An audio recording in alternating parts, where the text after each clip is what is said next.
Okay, hello everybody. So I decided that maybe it's time to look at a non-official character and go over to fan-made characters, since they're usually a lot more interesting to talk about, mainly due to the fact that you can actually go around with them. So I'm going to be covering catree. Yes.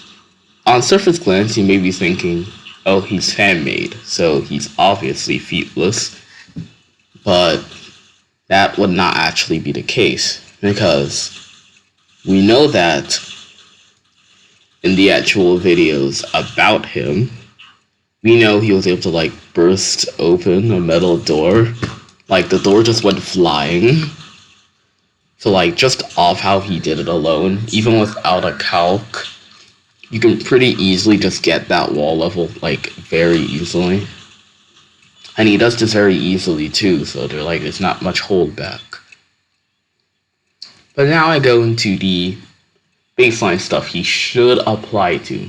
Since we know chapters 1 to 4 would have been out by the time catree was created, which because, he's a chapter 5 fan-made character, which means he should, upscale the player surviving a train crash, which was calculated to small building.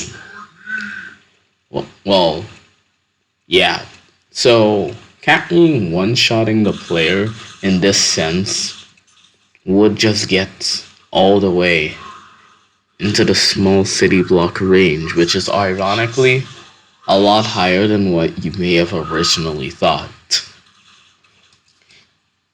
As yes, he has an official jump scare from his creator where he's just shown when shotting the protagonist with just one hand swipe. And also, I want to talk about an aspect of a character I don't usually talk about: his size. On first glance, you're probably thinking maybe he's a Yarnaby sized character or maybe a little smaller, but this is him compared to Kissy. His head alone is that big. You start to see. And then I want to also look at his narrative standpoint as a character. He's pretty consistently kind of portrayed above Kissy. As we see in his trailers. He kind of stalks her in some. And it generally looks like he's the aggressor and superior in some of those scenes.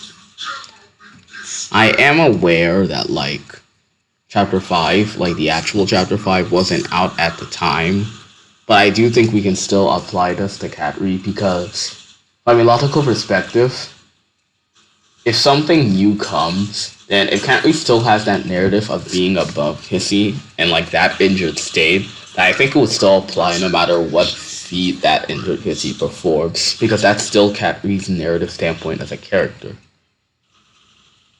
And I do still think it applies.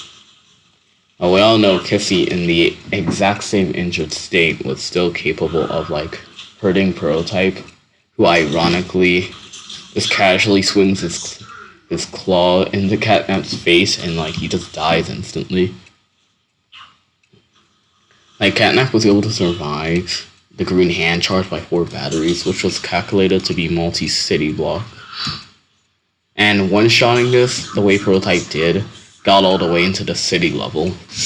Meaning, catree would scale to city levels of attack potency, and he should be that durable as well. For speed, we don't really see much of his speed. He is outran by the protagonist, but he is also seen moving very fast. So I just say a little higher, a good gap higher than Superhuman. I think that's only fair, since the protagonist pulls off weird stuff that doesn't make sense.